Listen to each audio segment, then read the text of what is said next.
तो मेरे बेटा आज का topic centre of mass of two particle system यानी रोटेशन का पहला टॉपिक। बहुत ध्यान से सुनना पड़ेगा, समझना पड़ेगा। इंटरनल और एक्सटर्नल फोर्सेस जानने पड़ेंगे। देखिए बेटा, सपोज करिए अभी बेस बना रहा हूं, पहले 5-7 मिनट सिर्फ बेसिक्स बताऊंगा, पुराने फॉर्मूले। बेटा ये है x axis, y axis, z axis. तुमने पढ़ा है वेलोसिटी का formula dx by dt, dy by dt, ये भी वेलोसिटी है। अब 2 मिनट ध्यान से सुनना।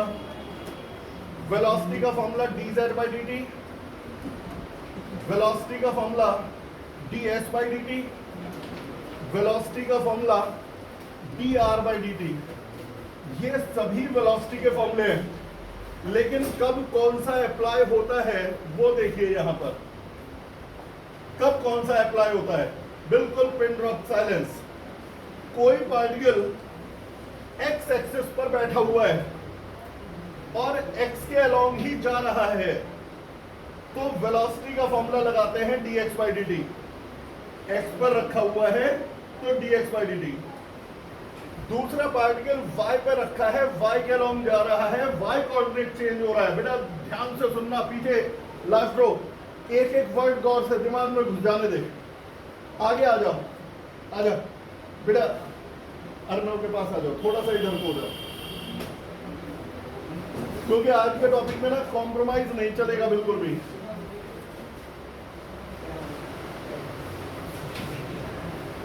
तो मेरे बेटा मैं यही बता रहा था कि वेलोसिटी कब कौन सा फॉर्मूला लगाना है।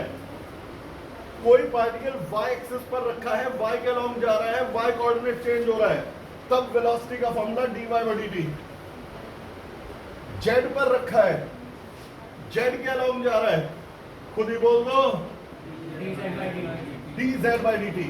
अच्छा, कोई पार्टिकल रैंडमली जा रहा है यहां से, ना ये x के अलोंग है, ना y के, ना z के, तो लगता है ds बाई dt। अब आता है वेक्टर फॉर्म में, इसे बोलते हैं पोजीशन वेक्टर। मान लो एक पार्टिकल यहां बैठा हुआ है r वेक्टर पर, पार्टिकल रखा हुआ है r वेक्टर पर, तो फिर ऐसे में वेलोसिटी का फॉर्मूला है dr बाई dt, लेकिन इनमें एरो लगेगा क्योंकि ये वेक्टर फॉर्म में है। इनमें किसी में एरो नहीं लगा। x coordinate is not a vector quantity, y coordinate, z coordinate कोई वेक्टर नहीं है, डिस्प्लेसमेंट s जो है सिंपली वो भी वेक्टर नहीं है, लेकिन r वेक्टर है। तो मैं यदि आपसे बोलूं कि पार्टिकल r वेक्टर पर रखा हुआ है, तो आप कहेंगे v vector is equal to dr vector upon dt। मैं कहूं s वेक्टर पर रखा हुआ है, तो वेलोसिटी होगी ds वेक्टर अपॉन dt। इसे बोलते हैं पोजीशन वेक्टर। क्या बोलते हैं बेटा? पहला पॉइंट कंप्लीट। इसके अलावा दो एक फॉर्मूले तो सब जानते हो, acceleration is equal to dv by dt। Acceleration is equal to vector form में आज चलेगा सारा डेरिवेशन, तो dv बाई dt। हमारा टॉपिक क्या है वो भूलना मत। अब सेंटर ऑफ मास के बारे में थोड़ा सा और बता दे मेरे बेटा। ये तो आपको समझ में आ गया कि वेलोसिटी का फॉर्मूला क्या है। किसी पार्टिकल की मोशन की इक्वेशन कैसे बनती है, अब उस पर बात करते हैं। मान लो बेटा एक पार्टिकल यहां रखा है, पहले मैं सिंगल पार्टिकल की बात कर रहा हूं।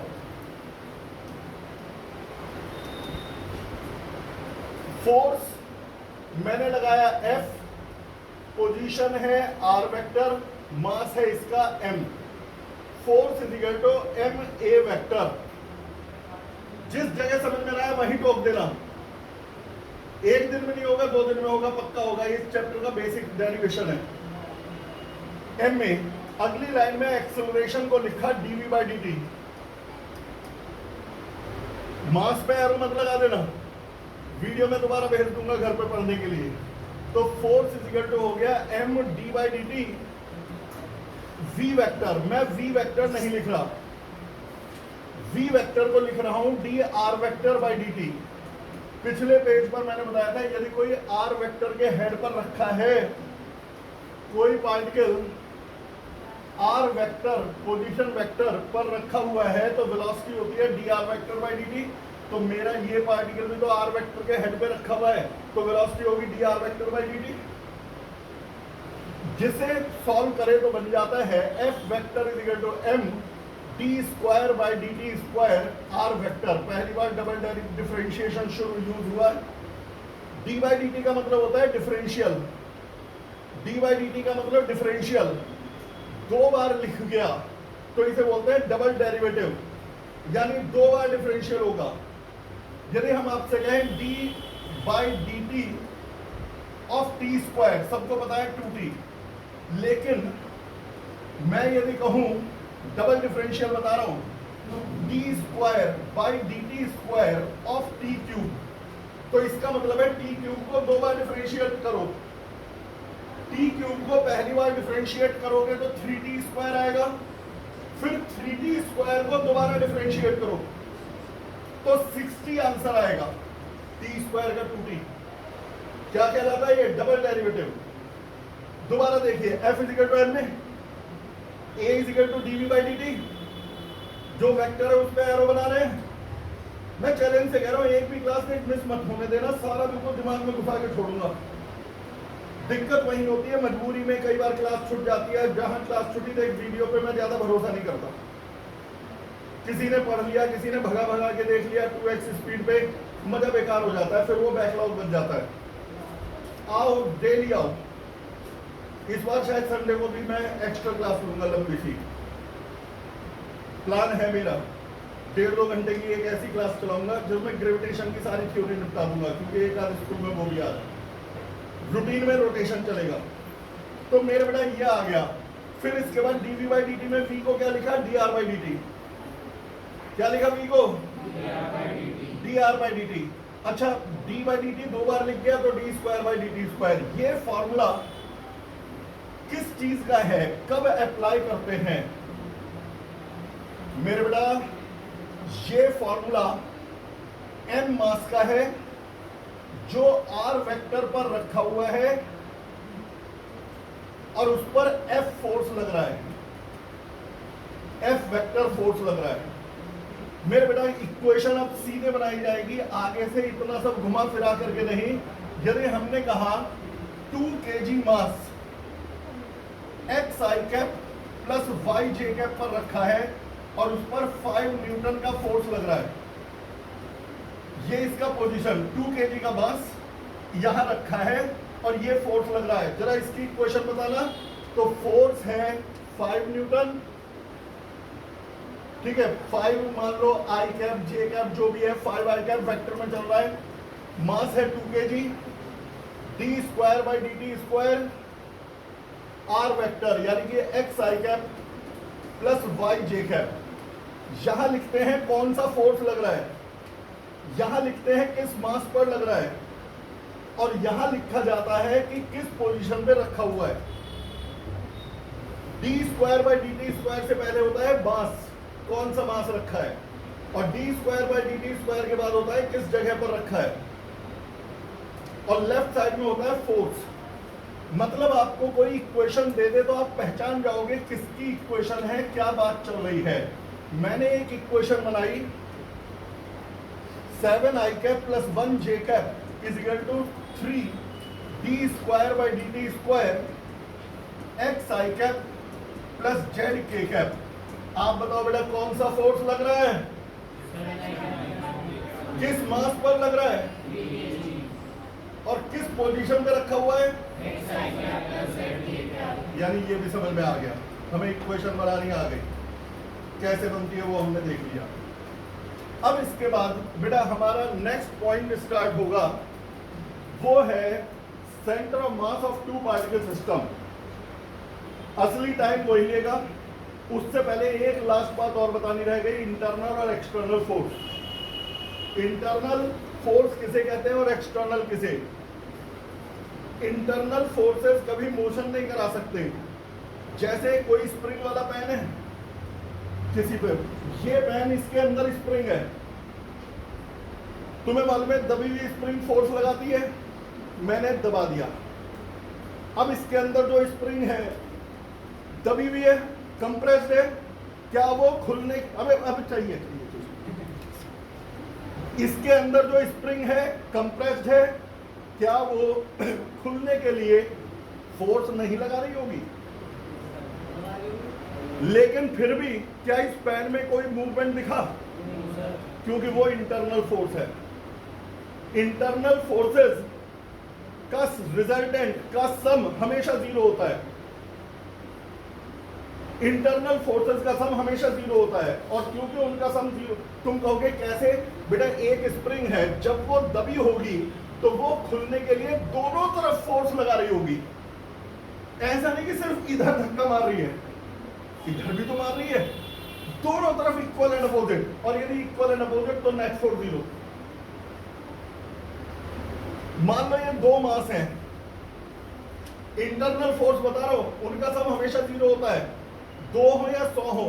ये दो मास हैं M1 M2, ये दोनों आपस में जो फोर्स लगाएंगे वो इंटरनल होगा। तुम्हें मालूम है every mass in the universe attracts other mass with the force of gravity. इन दोनों ने एक दूसरे को ग्रेविटेशनल फोर्स से अट्रैक्ट किया, ये इंटरनल फोर्स है। आपस में जो एक दूसरे पे फोर्स लगाएंगे वो इंटरनल मैटर है। ये दोनों इक्वल एंड अपोजिट होंगे, इन दोनों का सम जीरो होगा। लेकिन पीछे से मैं आया, मैंने इस पे लात मार दी, दैट इज एक्सटर्नल फोर्स। आपस में ये दोनों फोर्स लगाए तो इंटरनल, बाहर से कोई तीसरा आकर के इन्हें पैर मार दे, एक्सटर्नल। इंटरनल फोर्सेस का सम जीरो होता है, एक्सटर्नल का नहीं। जो मैंने पैर मारा तो कोई किसी ने अपोजिट डायरेक्शन में इक्वल एंड अपोजिट फोर्स थोड़ी लगाया। एक्सटर्नल फोर्सेस का सम जीरो नहीं होता, इंटरनल फोर्सेस का सम जीरो होता है। 3 मास है तो ये मास एक दूसरे को अट्रैक्ट करेंगे इक्वल एंड अपोजिट, ये दोनों एक दूसरे को अट्रैक्ट करेंगे इक्वल एंड अपोजिट, ये दोनों एक दूसरे को अट्रैक्ट करेंगे इक्वल एंड अपोजिट। ये कौन से फोर्स है? इंटरनल। कौन से फोर्स? इनका सम जीरो। भाई ये इसके इक्वल एंड अपोजिट तो कैंसिल, ये इसके इक्वल एंड अपोजिट तो कैंसिल, ये इसके इक्वल एंड अपोजिट तो कैंसिल। अब बाहर से चौथा आदमी आया, उसने ध्यान से इसे किक किया और ये उड़ गया, वो एक्सटर्नल फोर्स है। उसके अपोजिट कोई फोर्स नहीं था। अब शुरू होगा डेरिवेशन। देख जो जो बेस बताना था वो तो मैंने बना दिया, अब स्टार्ट होगा डेरिवेशन। और इस चैप्टर में मैं रिकॉर्डिंग भले ही कर रहा हूं, मैं इस चैप्टर की रिकॉर्डिंग भेजूंगा नहीं, क्लास में ध्यान से सुनो। कोई एब्सेंट होगा तब भी नहीं भेजूंगा आसानी से, क्योंकि ये दिमाग में एक गलत इमेज बनती चली जा रही है कि यार छुट्टी मार लेंगे तो भी वीडियो मिल जाएगा। मैं चाहता हूं ये क्लास में बैठ के पूछो, क्लास में बैठ के पढ़ो, और दिक्कत आए तो क्लास में समझो। यहां तक के लिए मैं क्या मान करके चलूं? क्लियर हो गया? Yes sir. अब शुरू होगा मेरा डेरिवेशन। पहले बताओ, लास्ट बार d²/dt² से पहले क्या लिखा होता है? मास। कौन सा मास रखा है? और यहां क्या होता है? पोजीशन। किस पोजीशन पे रखा है? और लेफ्ट में होता है कितने फोर्स लग रहे हैं। अब देखिए शुरू होता है मेरा अगला derivation. Centre of mass of 2 particle system, short में लिख दिया, कोमोटोपस नहीं है कुछ भी।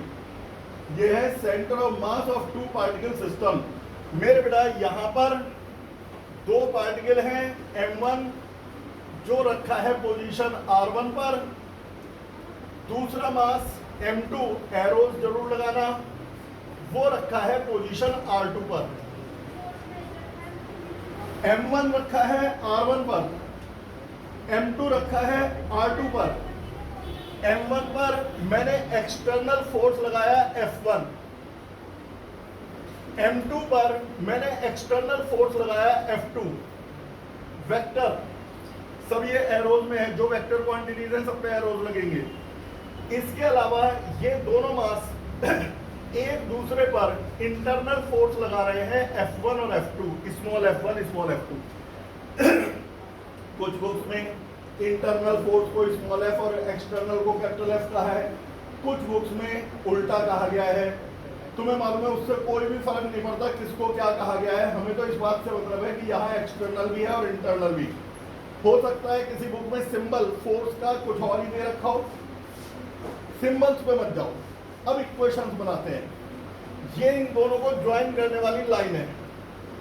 पहले मैं बनाऊंगा सिर्फ इसकी इक्वेशन, यदि आप भूले ना हो। मैंने फॉर्मूला बताया था F = m d²/dt² r vector.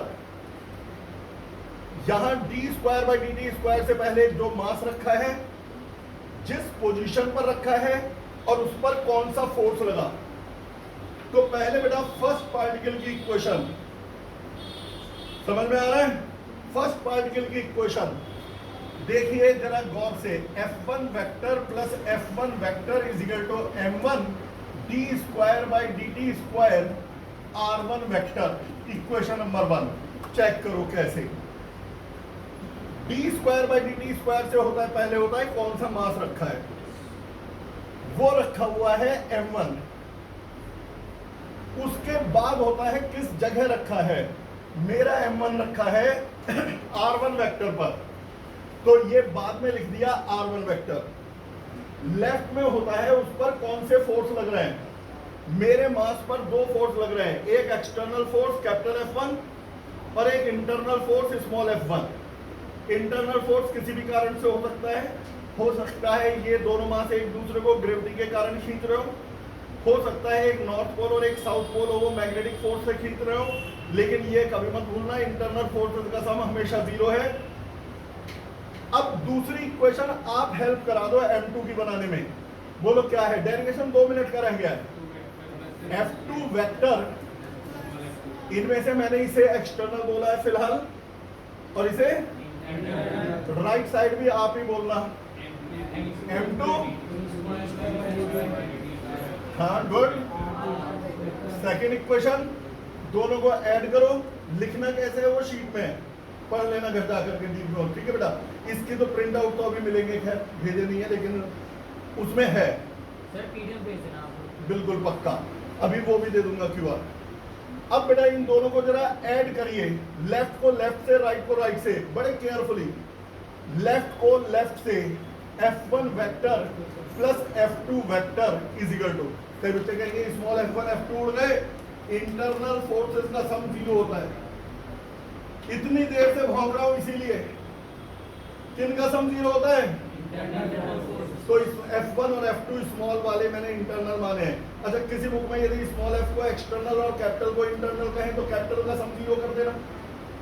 अब इसके बाद आता है राइट साइड, जब इन्हें ऐड करोगे तो d²/dt² कॉमन ले लेना, ब्रैकेट में जो बचेगा ये तो कॉमन आ गया, बस बोलो क्या बचेगा, m1 r1 वेक्टर। यहां तक जिसको समझ में आ गया तो बेटा पक्का। अब मैं एक लास्ट, हाँ बोलो बेटा, कोई क्वेश्चन आया नहीं? अब इसके बाद मैं लास्ट काम करूंगा और डेरिवेशन हाफ डन हो जाएगा। Multiply and divide by the same quantity. यदि किसी चीज को मल्टीप्लाई और डिवाइड एक ही चीज से कर दे तो फर्क नहीं पड़ता। मैंने m1 प्लस m2 से मल्टीप्लाई किया और m1 प्लस m2 से डिवाइड किया।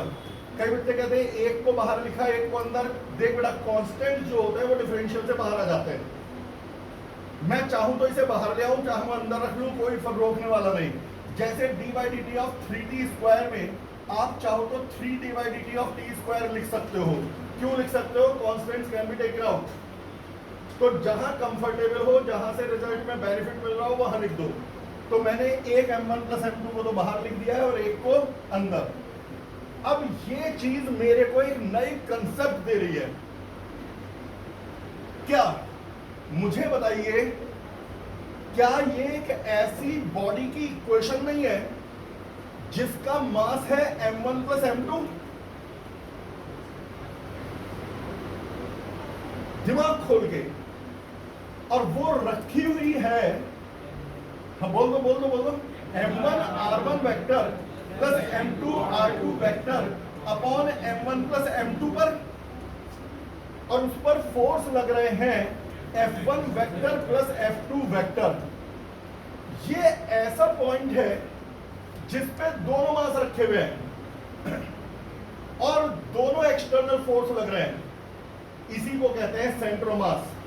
सेंटर ऑफ मास वो जगह है जहां ये माना जाता है कि सारा मास वहीं रखा है। अब जैसे मैं कहता हूं पेन का सारा वेट बनाओ, तो तुम जब पेन का वेट बनाते हो तो यहां बनाते हो mg, लेकिन क्या ये गलत नहीं है? क्या सारा पेन का वेट सिर्फ सेंटर पे है?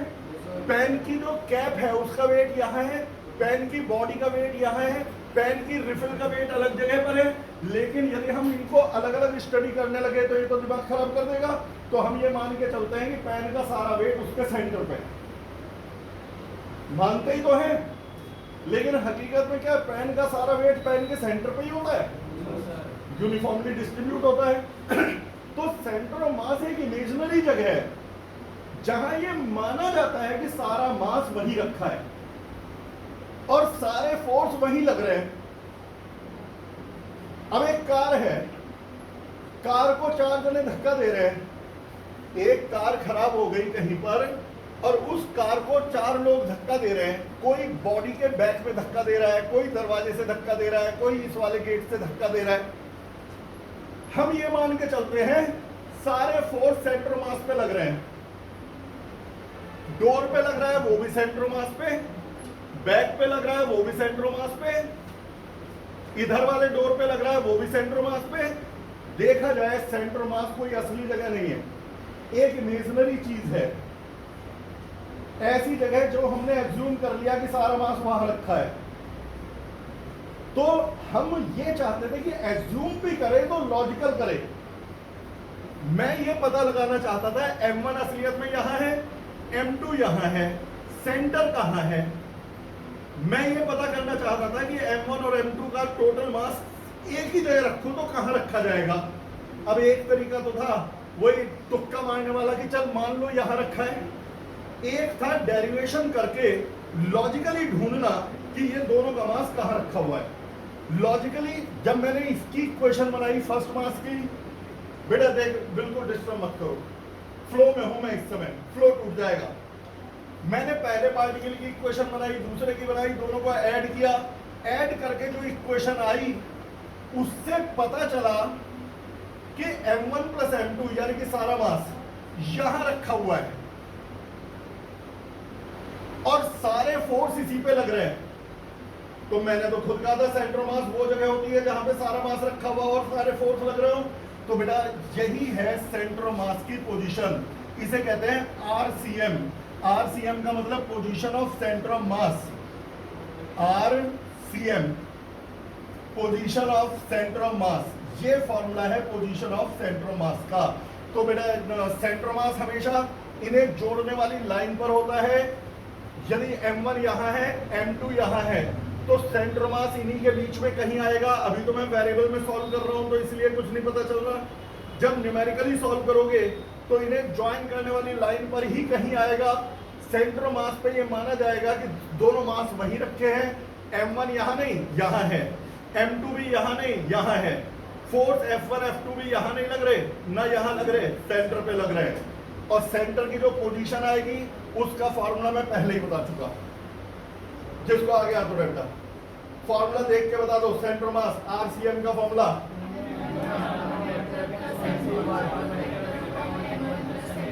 अच्छा 1 मिनट के अंदर n पार्टिकल के बारे में बता दूं तो रिवीजन हो जाएगा। देख n पार्टिकल का पहले ही बताऊं, डेरिवेशन सिलेबस में नहीं है, लेकिन बिल्कुल ही 30 सेकंड से ज्यादा नहीं लगेंगे।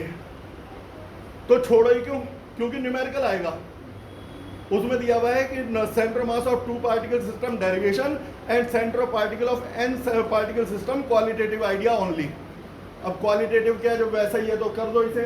बेटा जरा बताओ फटाफट, यहाँ m1 रखा है r1 वेक्टर पर, एक तरह से आपका रिवीजन है। m2 रखा है r2 पोजीशन पर, mn वेक्टर रखा है rn वेक्टर पोजीशन पर। इस पर एक्सटर्नल फोर्स लग रहे हैं। मैं एक्सटर्नल को कैपिटल कहा था पिछली बार, अब भी कहता हूं capital F1, capital F2, capital Fn। Internal forces भी है, अभी बात करेंगे। F1 vector is equal to m1 d square by dt square r1 vector. ये हो गई फर्स्ट पार्टिकल की इक्वेशन, फर्स्ट का मास, फर्स्ट की पोजीशन, फर्स्ट पे लगने वाला एक्सटर्नल फोर्स। सेकंड की अपने आप बोलो, सारी नहीं लिखूंगा। F2 vector is equal to good, very good. R2 is vector, second dash dash dash. अब last equation Fn vector n mass है is equal to mn d square by dt square Rn vector. अब ये तो external force थे, मान लो इस पे internal force है F1, इस पर इंटरनल फोर्स है F2, इस पर इंटरनल फोर्स है Fn, लेकिन जब मैं ऐड करूंगा तो इंटरनल का तो सम 0 होता है, तो वो उड़ जाएंगे। ऐड करोगे तो लेफ्ट साइड में क्या होगा, लिख देना sum of internal forces is 0, बस एक्सटर्नल लिखना F1 plus F2 up to Fn। Right side में कॉमन बिल्कुल एक सही है, खत्म भी हो रही है derivation. D square by D T square common, bracket में क्या बचेगा, m1 r1 वेक्टर, बोलते रहो, m2 r2 वेक्टर, बोलते रहिए, प्लस mn। अब मैंने पहले भी जो किया था वही अब कर रहा हूं, multiply and divide by same digit, m1 plus m2 up to mn से multiply, m1 plus m2 up to mn से डिवाइड। अब ये क्वेश्चन कुछ कहती है, ये क्वेश्चन कहती है कि एक ऐसा पॉइंट है जिस पर कौन सा मास रखा हुआ है, m1 m2 या सारे, यहां पे रखा हुआ है m1 plus m2 up to mn, और फोर्स कौन से लग रहे हैं, सारे, यानी F1 vector plus F2 vector up to Fn vector. मैं लिख नहीं रहा, ये वो जगह है जहां सारे मास रखे हैं, ये वो जगह है जहां सारे फोर्स लग रहे हैं, लेकिन ऐसी जगह को जहां सारे मास रखे हैं, जहां सारे फोर्स लग रहे हैं, उसे तो सेंटर मास बोला जाता है। तो यही है centre mass of n particle system. इसकी पोजीशन क्या है, तो जवाब है ये यहां रखे हुए हैं, यही कहलाएगा RCM वेक्टर। क्या, m1 r1 vector plus m2 r2 vector up to mn rn vector divided by m1 plus m2 up to mn। तो ये हुआ मेरा सेंटर ऑफ पार्टिकल का डेरिवेशन, दोनों तरह से कंप्लीट। एग्जाम में आएगा तो ये आएगा डेरिवेशन, न्यूमेरिकल्स आएंगे n पर भी। बोलो बेटा। सर जो सेकंड वाला है इनटर्म्स वाला, उसका इंटरनल फोर्सेस तीन जगह बनाओगे ना, उनका सम तो 0 है, कहीं पे भी बना दो यहाँ पर, क्योंकि हमें नहीं पता कौन सा किस तरह का फोर्स लगा रहा है, तो जहां चाहे बना दो, तुम्हारी मर्जी है। F1 इंटरनल फोर्स इधर बना दो, F1 वेक्टर इसमें इधर बना दो, भाई क्या पता ये सारे मैग्नेट्स हो, क्या पता सारे पार्टिकल्स हो, क्या पता इनमें स्प्रिंग्स कनेक्टेड हो, बस वो कहीं पे भी रैंडमली बना दो, लास्ट में लिख देना sum of internal forces is always 0। अब बेटा मैंने आपको प्रूव करके दिखा दिया, अब 2 पार्टिकल को ही आगे बढ़ाएंगे। RCM वेक्टर, अच्छा 2 और n पार्टिकल का डेरिवेशन है एक जैसा। RCM वेक्टर का हो गया formula m1 r1 vector m2 r2 vector upon m1 plus m2। अच्छा यदि 3 पार्टिकल हो, रेक्टिफिकेशन की जरूरत नहीं, 3 है तो प्लस m3 r3 वेक्टर और नीचे प्लस m3। 4 हो प्लस m4 r4 वेक्टर, है या नहीं, समझ में आने लगा। तो मैं 2 का लिख रहा हूं, लेकिन जितने का भी आ जाए 5 10 20 50 एक सही है। अच्छा वेलोसिटी वेक्टर, पहले मैं x कोऑर्डिनेट का और बता दूं, वेलोसिटी होती है dr बाई dt, शुरू में ही बताया था, पहला पेज यहां मैंने कहा था कि यदि x के लॉन्ग मतलब x पर रखा हुआ हो तो dx बाई dt, y पर रखा हो तो dy बाई dt। मैंने कहा था यदि r वेक्टर के हेड पर रखा हो तो वेलोसिटी है dr बाई dt। मेरे आज के डेरिवेशन में सारे पार्टिकल r वेक्टर के हेड पे रखे हुए हैं, तो वेलोसिटी का फॉर्मूला होगा dr वेक्टर बाई dt। यदि मैं कहूं v1 vector dr1 by dt, v2 vector dr2 by dt, तो चल वेलोसिटी का फॉर्मूला बताते हैं, सेंटर ऑफ मास की velocity. Velocity VCM vector is equal to drCM by dt। जल्दी कोई नहीं, आंसर 2 मिनट में खुद ही आ रहे हैं निकल के। असली काम तो निपट गया, सांप निकल गया, पूछ रह गई ये छोटी सी। RCM की वैल्यू वहां से रखवाओ, d/dt of m1 r1 vector, m2 r2 vector, m1 plus m2 को बाहर ले लो, कांस्टेंट है। 1/m1 प्लस m2 को छेड़ो नहीं, इसे अंदर ले जाओ, m1 dr1 vector upon dt plus m2 dr2 vector upon dt। Mass being a constant differential से बाहर लिखा गया है, इसे अंदर ले गया। मास कांस्टेंट है तो डिफरेंशियल, भाई डिफरेंशियल इसके साथ भी आएगा और इसके भी साथ, लेकिन मास कांस्टेंट है तो वो तो बाहर आ गए। ठीक, अब dr/dt होती है वेलोसिटी, तो dr1/dt हो गई v1 और dr2/dt हो गया v2।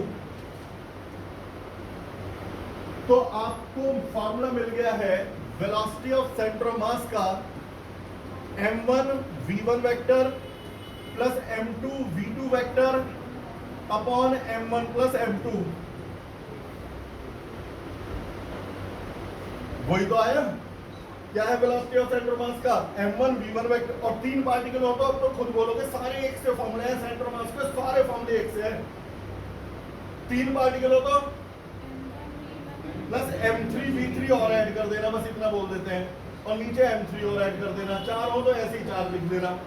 अब आता है एक्सेलरेशन ऑफ सेंटर ऑफ मास, बिल्कुल एक जैसे, सब शीट में है, नोट करने की कहीं से कहीं तक कोई जरूरत नहीं है मेरे बेटा। Acceleration of centre of mass, acceleration होता है dv/dt। Acceleration of centre of मास तो vcm रखा जाएगा, वही वेलोसिटी वहां से देख के बता दो यार, m1 v1 vector, m2 v2 vector, ये कांस्टेंट बाहर ले लिया। यहां तक कोई दिक्कत, कोई परेशानी, समझ में आ गया? ठीक, अब इसके बाद नेक्स्ट इसे अंदर ले जाएंगे, m1 प्लस m2 तो रहने दो। अब शॉर्टकट मार दे, m1 तो बाहर रहेगा, डिफरेंशियल होगा सिर्फ v1 का, और v1 का डिफरेंशियल a1, वेलोसिटी का डिफरेंशियल एक्सेलरेशन।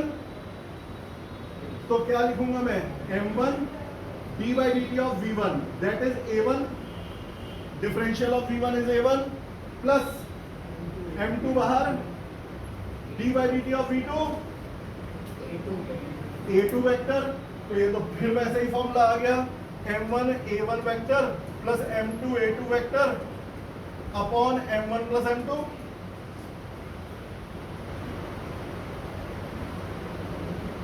और क्या है बेटा, यदि x coordinate of centre mass का पूछे तो m1 x1 प्लस सारे x से है, ये तो मैंने एक्स्ट्रा बताता जा रहा हूं इनको, m2 x2 upon m1 plus m2।